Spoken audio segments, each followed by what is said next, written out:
बगले। एक गांव में एक तालाब था। इस तालाब में दो बगले और एक कछुआ रहा करते थे। एक साल मुनासिब बारिश नहीं होने के सबब तालाब का पानी सूख गया, जिसे महसूस कर दो बगले आसमान में उड़ने लगे और कुछ दूर बाद उन्हें एक तालाब नजर आया जिसमें बहुत सारा पानी था और इस तालाब में मेंढक और केकड़े कसीर तादाद में होने का अंदाजा बगलों को हो गया। पुराने तालाब से निकलकर नए तालाब में बसेरा करने के बारे में गौर फिक्र करने लगे।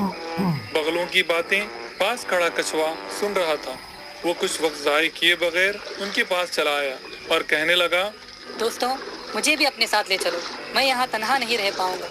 इस तरह वो उनसे गुजारिश करने लगा। बगले उस पर रहम करते हुए कछुए को अपने साथ ले जाने के लिए रजामंद हो गए, लेकिन उन्हें समझ नहीं आ रहा था कि वो कछुए को किस तरह ले जाएं। कछुआ उड़ नहीं सकता और ना ही उतनी दूर चल पाएगा। उन्होंने सोचा कि उसे अपनी पीठ पर बिठाकर हवा में ले उड़ेंगे, लेकिन कछुआ उनकी पीठ पर नहीं चढ़ सकता था। बड़ी देर गौर फिक्र करने के बाद उनके जहन में एक ख्याल आया। कछुआ एक लकड़ी अपने मुंह में पकड़ ले तो बगले उसे अपनी चोंच में पकड़कर नए तालाब तक पहुंच सकते हैं। बगलों की बातें सुनकर कछुए ने राहत की सांस ली।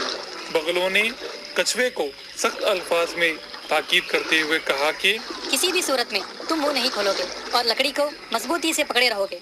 कछुए ने सर हिलाकर हाँ कहने लगा। दूसरे दिन सुबह सवेरे दो बगले कछुए को लेकर हवा में उड़ने लगे। वो आसमान में उड़ने लगे। कुछ फासले बाद जमीन पर खेल रहे बच्चों की नजर उन पर पड़ी। बच्चे कछुए और बगलों को हैरत से देखकर उन्हें मारने के लिए पत्थर तलाश करने लगे। कछुए की नजर उन पर पड़ी। उसने मुंह खोलकर ये बात बगलों को बतानी चाहिए, लेकिन मुंह खोलते ही कछुआ नीचे गिर गया और ऊंचाई से गिरने के सबब उसकी जान चली गई।